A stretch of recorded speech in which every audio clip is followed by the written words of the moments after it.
guys, this is your girl Oshari. Welcome back to my channel. If you are watching this video and you have not yet subscribed, you can just pause it for a second, go hit subscribe, hit that bell to be notified when I make more gems. So today I want to talk to you a little bit about purchasing a home in Jamaica. I want to share my experiences and the steps I took when I was purchasing my home in 2016. Now my disclaimer is 2016, we're now in 2020, so the processes might change a little bit, but I don't think that much. So hopefully you'll find these tips very interesting, and they will help you on your process of becoming a first time or second time or third time homeowner. All right, I also have an article out that I wrote. So for those persons who don't like videos, if you like to read, I can share that link with you. I'll be sure to share that link in the comments, so you can always click on that article. You can have it, you can share it with friends, or you can quickly share this video to anyone who may need it. So before I get started, everybody know this song I say, oh, what a nice place to live, sweet jam down, the only problem is, yeah, Tony Rebel. Can you hear it? Yeah, I love Tony Rebel and I love Jamaica. I'm not living in Jamaica now, but of course my goal is to retire home, and every opportunity I get, I go back home to just sleep in my big old bed and to walk around my yard and not have to worry about absolutely anything, not have to worry about the train sound. I don't have to worry about the city lights. You know, I completely feel at peace when I'm home. Now my home, I bought my home in St. Catherine. For those people who know Ebonyville, it's in Ebonyville. It's a fairly safe community. So yes, it's fairly safe. It's in St. Catherine, but it's very safe. I've had no issues whatsoever there. All right, so yeah, and before I go any further, if you have not yet seen my other videos, you can go check them out. I did one on how to build your credit score after you've emigrated to the US. So hop on over and check it out. All right, so let's get into these gems, right? So remember, I'm sharing my experiences and what my husband and I did when we were purchasing our home. I'm not saying this is what you have to do, but you can take from it and apply it to your current situation. All right, so I was employed in Jamaica, my husband was not. So that's something to note. We did the home purchase together. The first step we did was to open an account at Victoria Mutual Building Society. Why did we choose Victoria Mutual? Because at the time they had the best rates in the market and their process was extremely seamless, not as complicated. Yeah. And remember, I worked in the banking industry for a few years. So if I'm telling you that VMBS was not complex, then it was not complex. Yes, in comparison to some other institutions. So we opened an account there. The initial plan was that we would combine my NHT benefits with my whatever I was approved for at VMBS, but I'm going to get into that in a minute. So we opened an account. We started feeding cash into that account. It was not required, so please note, it was not a requirement. We just started feeding cash to the account because we knew what our plan was. You know, we wanted to have the deposit in the account and everything by the time we started the application. Get that straight. So it's not a requirement that you must have cash in the account, but for us, we wanted to put the deposit and the closing costs, everything in, so when we get the ball rolling, the money would have it. All right, so fast forward, so we did that. Then we started shopping around for house, but in that process we started doing the mortgage application. We started completing the forms. We set an appointment so we could speak with the mortgage advisor at that time, so he could review our salary pay slips and all of these fine stuff to check and tell us how much we would be qualified for on that loan, because that's important. I know a lot of people work back way where they search for the house first and then they go to the bank. I would encourage you not to do that. Go to the bank first, find out the amount that you qualify for, yeah, and then you can start house hunting. So the bank will tell you, oh well, you're qualified for $8 million, so you know to look for a house under 8 million and not waste any time looking for a house $10 million, right? Makes sense?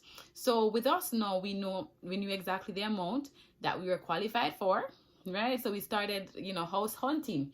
So we reached out to about 10 or 11 I think it's more than 10 companies, realtor companies, to help us with the search. The beautiful thing about this is that you don't have to pay them to help you house hunt. No, you don't have to. So I would encourage anyone to just make as much use as you can of these realtor companies. You go on their website, sign up to their portal so they can send you shortlisted houses based on where you're looking for and what exactly you're looking for. Okay, so that's a good option to have. Even if you're not ready to buy a house now, I would recommend signing up on a portal, on their portal. I have a few that I'll also drop into the link that I can recommend you to. So you sign onto their portal, put in your requirements for the houses that you want, whether it's a 3-bedroom, 4-bedroom, which parish you're looking for, all of that nice stuff you want. Yeah, so you put that in on the portal. After you've done that, you start getting alerts. So daily, weekly alerts, depending on how you set it. So you can shortlist, go through and say, oh yeah, I like this. So for us, we wanted a house on the open market. We didn't want one of those scheme houses. We wanted something that had a lot of space. So because of that, we decided to go to open market, and then we could, customize whatever house we ended up buying into what we exactly wanted it to be. But we definitely never had the time to buy land and build. And we didn't have the time because I was pregnant at that time. So let me make that clear. I was pregnant, so I wanted a house in the time that the baby was here. So that's one thing. So to clear, so we wanted to have something that we could live in and renovate, save you from having to pay rent, and all of that, when that money could have gone towards a mortgage and you're still working and fixing up, the place to how you want it to be. So the first step was to open an account. If you're going to go through NHT, then you would need to open an account. But I'm almost 100% certain that you're not going to get the full amount for a good house from NHT. So that would mean that you have to partner up with a financial institution, 1, or 2, you're going to have to put your own money as a part of that amount that they're going to give you. Okay? All right. And one more thing, VMBS offers this service where they merge your NHT. You can do your NHT through them. So you can make the application for your NHT loan amount, mortgage amount through them, and they will combine that with the amount that you're also applying for them. Right? So you just merge everything in one and don't have to go to NHT and then go to VMBS to get the difference. You just do one loan process and they will do all the liaison, all the negotiating between NHT and you. Okay? So we said 1, open an account if you're going to need a partner entity. We said 2, begin the formal house hunting, reach out to realtors, sign up on portals so you can get alert. And then 3, we started doing visits. So we started going on the properties. We started setting appointments to go and see. Because let me tell you, with this house hunting thing, you will see a picture and it looks so nice. And when you go there, you're like, how are this? I bush this. No, sir. I've had so much of those moments where we went to houses, and when we went to the houses, we're like, this is not what's on the website. Like, what are you talking about? When we went, the rooms were so small. Not even a queen size bed can't hold in the room. That's how small it is. So I would encourage anyone, even if you're overseas, you're buying a house, please get somebody that you trust. Whether your mother, your father, your brother, your sister, your uncle, your best friend, get them to go and do the visits for you. They can do videos. They can take photos, actual photos, not a 10-year photo where the host didn't just buy and look good. None of them them can give you their honest opinion. So that's my recommendation. So that's 3. And then 4, as I said before, it's good to have a support system such as like electricians and contractors, people who know the building world, know what to look for. Like a few of the houses that we went, the roof looked okay, but when my uncle did the test, he found out that the roof was eroded. We had cases where the tiling was not done properly, as in you walk on the tile, you're kirk, kirk, kirk. We've had cases where the wall had fungus. Those stuff that I assumed that a little wash could wash it off. No. So my uncle had to had to assist me with a lot of that process, especially because my husband was not there to help. So I'd recommend you to get like those experts to assist you. I also had an electrician test out to ensure there was nothing wrong with the wiring of the house, because that's also important. A lot of people pay for shorthand work. The house that I bought had a lot of short-term work in there. Thank God it was nothing detrimental. But there was a lot of short-term work. Like, if a friend them asked to do it, I couldn't pay nobody to do it. Honest to God, it was terrible. So I would recommend you to ensure that you get somebody who you can trust, somebody who knows the work, know how the construction thing go, they know how the tiling thing go, they know how the electrical things go. So there's no, eroded wires, and the long list goes on. All right, so that's 4. And then 5, once we found the house that we wanted to settle on, that's the exciting part. Once we found the house that we wanted to settle on, we asked for an invoice or a purchase order from the realtor to take it in to our financial institution for them to review and say, yeah, this look good and whatever. So they did all the contacts from there. So that would have been the next step. Once you find a house that you settle on, you would need to get the price of the house, get all of that information, and submit it to your the company that you're doing the mortgage with, whether it's NHT or it's VMBS. All right. Oh no, or another financial institution. I am not marketing VMBS here. They cannot pay me. They cannot pay me, right? All right, but they are thoroughly thorough, and I loved working with them. So some things that we had to pay for out of pocket, money spending. So let's go. So the first thing was we had to pay the deposit, which was 10% of the total cost of the house. And then we had to pay 5% for the closing cost, so 5% of the total amount for the house. Yep. And then we had to pay the processing fees for the loan. We had to pay for the peril insurance when the mortgage was completed. The application was completed, and then we had to cover our own legal fees. Yep. That's important. And the title, we had to pay for the title fees and some other little miscellaneous fees. But yeah, it was a lot of money. To summarize, we were not required to open the account for an extended period of time before we apply. I know a lot of people ask this question: do I have to have the account for a year? Do I have to have the account for 2 years for me to be able to apply for a loan? No, VMBS does not have that requirement. They don't ask that you open the account for an extended period of time before you can make an application for your mortgage. And then we were also not required to have a set amount in the account before we start the process. No, even if you have nil, zilch, nada, zero, you can still apply for the loan during that time. All right. So most of our loan process was conducted via email. I was working in St. Anne at the time, so I was staying in St. Anne, so I couldn't come down to Spanish Town every time they wanted whatever. So everything, all the communication was done via email, and that was extremely efficient for me. It worked out in my favor. I was also pregnant. Oh Jesus, they helped me out like gazillion. So the only time we had to go in was to like sign up the last pay for them. That was it. And to collect back all of my information, we get them photocopy with them to get and give us back the originals. So that was good, right? And so let's move on to 6.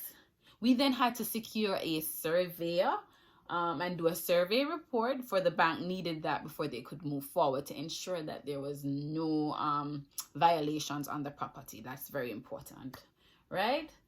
And ensure, some of you have a lot of friends who, yeah, mommy, a surveyor. Make sure that when the person or the company that you select to work with, ensure they are certified and that they're registered. Not just some backdoor business, something. Yeah, you need something that is formal to take to the bank. So don't waste your money on a person or a company that is not registered or certified. You will need to secure a lawyer by this time. That's number 7. I was already working with my lawyer before I got to this step. So when it got to this step for her to come in, she had already done all the background checks to ensure that the taxes were up to date. She checked that the information that the person has presented on the house was correct. There was no lien against the house, and that there was no occupant. She did all the, all of those complexities. She did those for us.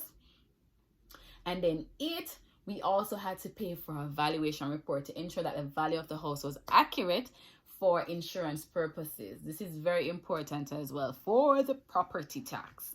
So yeah, in the miscellaneous fees, we had to pay the tax up to date for the current period. So if that person didn't pay the tax up to date, so how do I explain this? So let's just say the tax process, the loan process started during the tax season.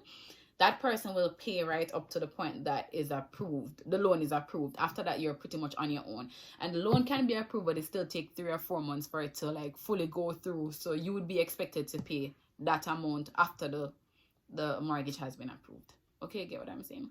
Yeah. So my house was rejected over 100 times. The house that I bought was rejected over 100 times, primarily because the house did not have a veranda. They're like, how can you build a house without a veranda?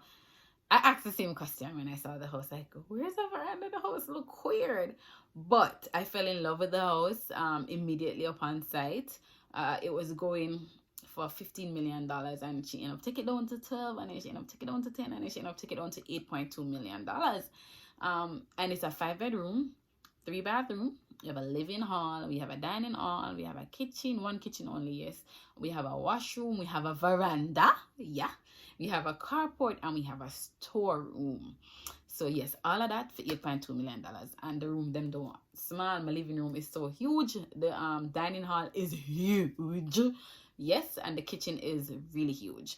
So I thought I got a good buy. And as I said before, the reason why people turned it down was because it didn't have a veranda.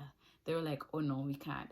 But the house was so huge. My uncle saw a vision. The first time he saw the house, he was like, oh my God, I know what we're going to do. And I was like, what? He was like, we're going to build a veranda out of what is already structured.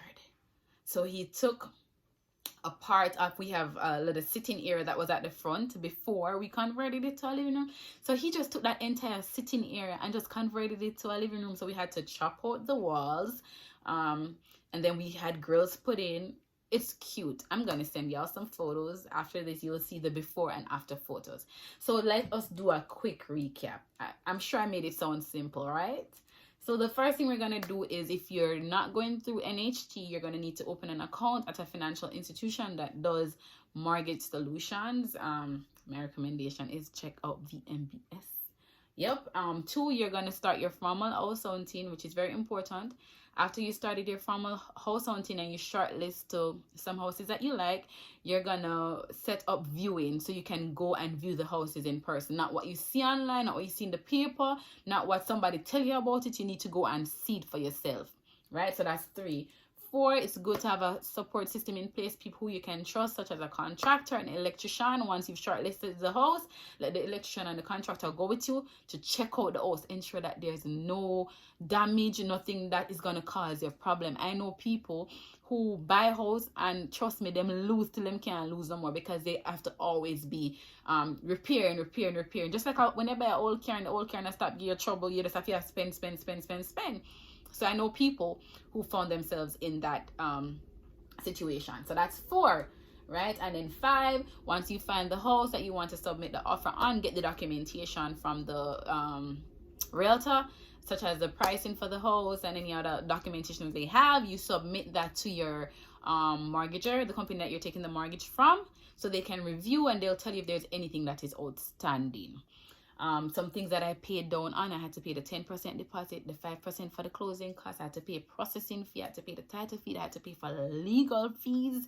What else? Legal fees, I had to pay the insurance, I had to pay for the outstanding property tax, and I had to pay for the survey report. Survey report. We were not required to open the account for an extended period of time before we were allowed to apply for the loan, and there was no requirement for us to have like a set amount in the account before we did the application process. And then 6, you're gonna need a surveyor report, so make sure it's somebody that is registered. The bank also provides you with a list of persons that you can go to in the event that you don't know one. But if you end up know one and you're gonna use that one day, make sure it's certified and registered, okay? And then 7, sorry, we can't count. You will need to secure a lawyer at this time. If you have not yet secured a lawyer, start negotiating, reach out to the lawyer. Some of them charge like a percentage of the how much the house costs. So some will say 3%, some will say 4%. I don't even know if that gone up from 2016, but yeah, you will need to secure a lawyer. The beauty about it is that when you go to the bank, to get that loan, they will give you like a checklist of everything that you need to have before you actually start the loan process. So that kind of like make things easier for you as you go along, so you know what you have, what you don't have. All right. And then we also had to have a valuation report done to know the value of the house. And the documents that I submitted in the initial stage was my pay slip. I submitted 3 months pay slip, a proof of address, which was a bill in my name. I submitted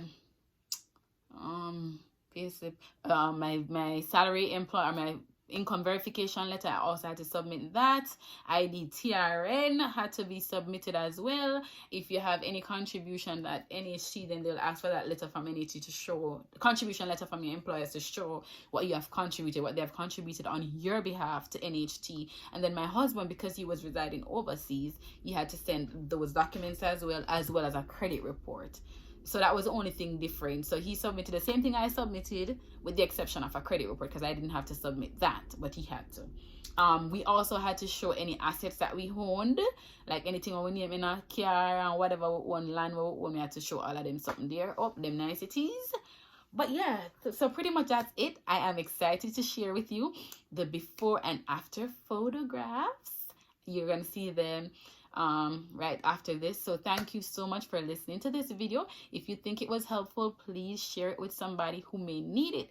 The goal is that we will help each other to become independent and successful individuals. This process that I went through, I didn't have much people to guide me through it, so it was like a learning process. So my goal in life is to ensure that you don't make the same mistakes that I make by sharing my experiences with you. Until next time, this is your Jamaican girl, Shari. Have yourself a wonderful afternoon.